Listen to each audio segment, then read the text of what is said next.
Okay. అది. ఇప్పుడు suppose మన డిప్యూటీ సీఎం పవన్ కళ్యాణ్ గారి గురించి మీకు తెలుసు. ఆయన మార్షల్ ఆర్ట్స్ లో ఆయనకి ఎంత ఇష్టం అని తెలుసు. అవును. లేటెస్ట్ జపానీస్ వరల్డ్ కత్తి స్వాములో ఒక గౌరవంగా గెట్జూట్స్ దాంట్లో ప్రవేశం పొంది అంతర్జాతీయంలో మంచి గుర్తింపు పొందారు. సో అలాంటి ఆయనకి ఈ మార్షల్ ఆర్ట్స్ మీద అంత ఆసక్తి ఉంది ఆయనకి. ఈ కరసాం ఆయన దృష్టికి వెళ్ళింది అనుకుంటున్నారా? అసలు ఆయన అనుకుంటే ఒక లెక్క కాదు, వెళ్ళాలి అనుకుంటున్నాం. మేమైతే ఇంకా కలవలేదు. బట్ అవకాశం వస్తే అలాంటి ఆయన దృష్టికి వెళ్తే, ఆయన మొన్న స్టేట్మెంట్ కూడా ఇచ్చాడు, ఆత్మరక్షణ కళలో కాదు స్కూళ్ళల్లో పెట్టండి అని. ఈవెన్ అండ్ మన ఆంధ్రప్రదేశ్కి డిప్యూటీ సీఎంగా ఉన్నారు కాబట్టి, ఎడ్యుకేషన్ మినిస్టర్గా నారా లోకేష్ గారు ఉన్నారు కాబట్టి, వాళ్ళ దాకా వెళితే మా ఆలోచనలు అదే.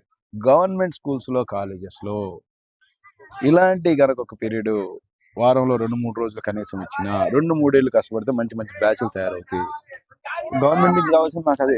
అలాంటి వాళ్ళు ఇప్పుడు మార్షల్ ఆర్ట్ తెలిసిన ఆయన డిప్యూటీ సీఎం కొంటాం, ఆయనకు బాగా అవగాహన ఉంటుంది దీని మీద, ఇది ఎంత యూజ్ అవుతుందో, దీనివల్ల ఎంత ఉపయోగం ఉంటుందో, దీనివల్ల ఎంత ఎదుగుదల ఉంటుందో ఆయనకు బాగా అవగాహన ఉంటుంది. సో అలాంటి ఆయన దగ్గర కనుక వెళితే అది ఇంకా డెవలప్ అవడానికి బాగా ఈజీ ఉంటుంది.